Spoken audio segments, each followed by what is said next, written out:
debate. The honourable member for Edmonton Strathcona. Thank you very much. Mr. Speaker, I just want to let you know that I will be sharing my time with the incredible member from London, Fanshawe.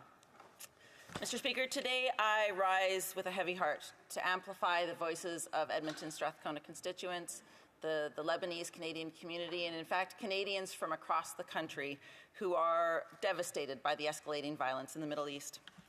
Canadians believe in justice, Mr. Speaker, in fairness, in a world where innocent lives, all innocent lives, are protected. We have a history of being peacekeepers, of convening others, of diplomatic efforts that not only kept peace, but built peace.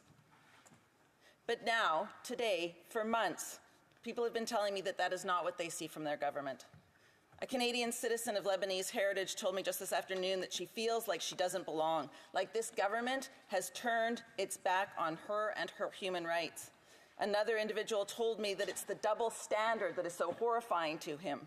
He asked me how this government can feel such empathy for Ukraine, and he was very clear. They should feel that empathy for Ukraine and for what is happening in Ukraine, but why there is so little empathy for those who are from Palestine or from Lebanon. Mr. Speaker, this breaks my heart. The citizens of this country feel that the government does not see their humanity, and this goes against everything we believe in as Canadians. Tonight we are going to speak about the crisis in Lebanon. We must. And we must also speak of what happened today just hours ago. Iran launched missiles at Israel, further escalating this global crisis and threatening Israeli civilians. The NDP, every member of this House must unequivocally condemn this horrific escalation by Iran. And I want to be very crystal clear. Civilians in Israel, in Gaza, in Lebanon, in the wider region are paying the price for the failures of world leaders. The world is on the brink of further violence because we have not been holding political leaders to the standards of international law, because we have collectively tolerated the erosion of rule-based international order, because we have not done enough to de-escalate, because we have not countered the warmongers and the hate that is too prevalent amongst the powerful. There is no military solution to this crisis. War crimes must not beget war crimes. If we continue down this path, there is nothing but death. For 1 year, we have witnessed the horrifying violence of Netanyahu's genocide in Gaza, which followed the terrible Hamas terrorist attack on Israel on October 7th.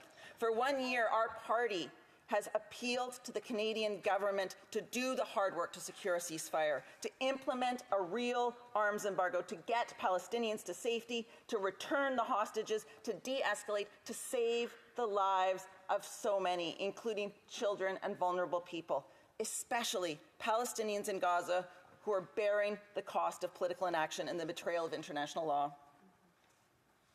And now we are here to discuss a new escalation of violence. The violence of aggression that may cost even more lives, including the lives of Canadians. All of us in this House have constituents who have loved ones in the Middle East. The Lebanese community in Canada includes hundreds of thousands of people. Around 45,000 Canadians currently live in Lebanon, and we already know that 2 have lost their lives. And while Canada has offered limited consular services in the form of seats on commercial flights, we know that many people cannot reach the airports due to airstrikes. There is no power, there is no internet, there is chaos, and Lebanese Canadians have told me that they do not know where to turn. Over the past several days, 1,000 people have been killed in Lebanon, 6,000 wounded, and 1 million people have been displaced from their homes as a result of Israeli airstrikes.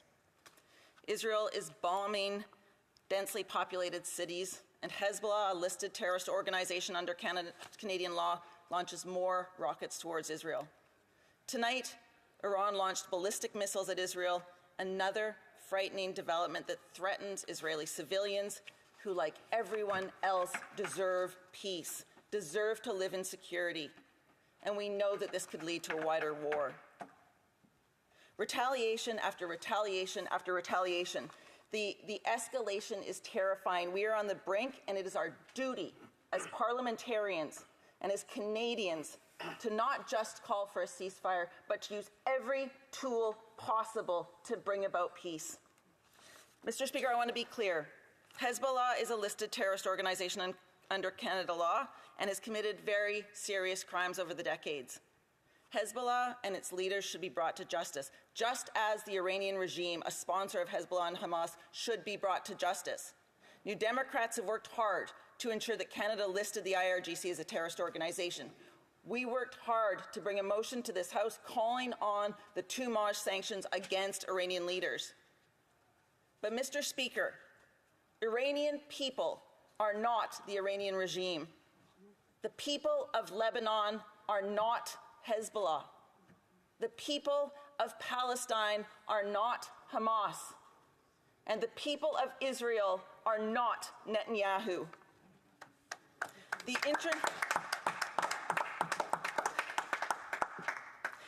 International law clearly states that civilians are never a target, not in Palestine, not in Lebanon, not in Israel, not in Iran. International law states clearly that wars have limits. The fundamental rule of international humanitarian law in conflict is that all parties must distinguish at all times between combatants and civilians.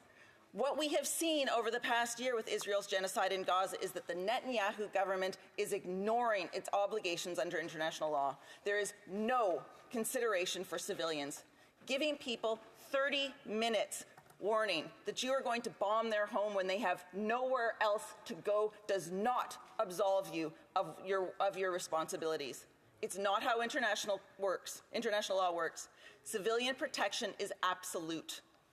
And to suggest that these civilians don't matter or that they are collateral damage, whether they are Palestinian or Lebanese, is racism. It's deplorable, it's dehumanization, and it's intolerable. The people of Lebanon are terrified that Lebanon will be the next Gaza. The people of Lebanon are still dealing with the worst economic crisis they've ever seen. They have not recovered from the explosion in the port of Beirut. Their hospitals are short of medicine. The people of Lebanon do not want war. Children will bear the brunt of this war just as children in Gaza have borne the brunt of the genocide. Just yesterday, Oxfam reported that more women and children were killed in Gaza by the Israeli military than in any other recent conflict in a single year. Thousands have fled for safety. Children are traumatized and homes are destroyed. Mr. Speaker, I'm grateful to the many humanitarians and medics and helpers who are doing everything they can to save lives and help the 1 million displaced. But this is a political problem, and it will require a political solution.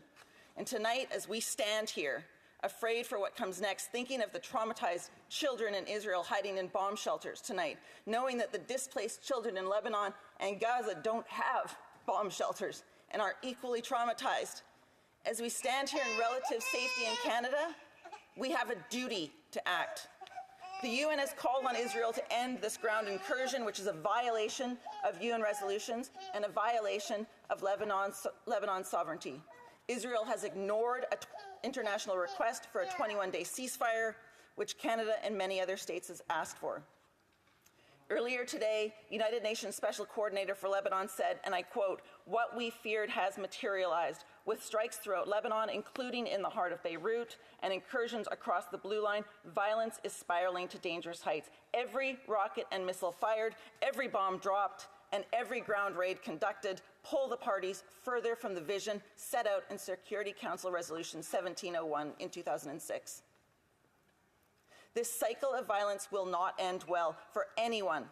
A sliver of opportunity remains for diplomacy to succeed. The question now is whether it will be seized or squandered." End quote. But Canada needs to act now. Canada needs to call on Israel to stop. There must be an arms embargo, including closing loopholes that allow weapons to go through the U.S. We must put sanctions on Netanyahu's extremist government. It is clear that over the past year, none of the actions have made Israelis safer. We have spoken to many Israelis who are marching in the streets opposing the government's violence, calling for a hostage deal and a ceasefire. And Arab leaders like the Jordanian foreign minister have stated clearly that Netanyahu is not a partner for peace. There are partners for peace in Israel. people who reject the dehumanization of others, people who yearn for peace and justice for all, but Netanyahu is not one of them. New Democrats stand in solidarity with the innocent people of Lebanon, Palestine, and Israel. Canada must do better. Questions and comments?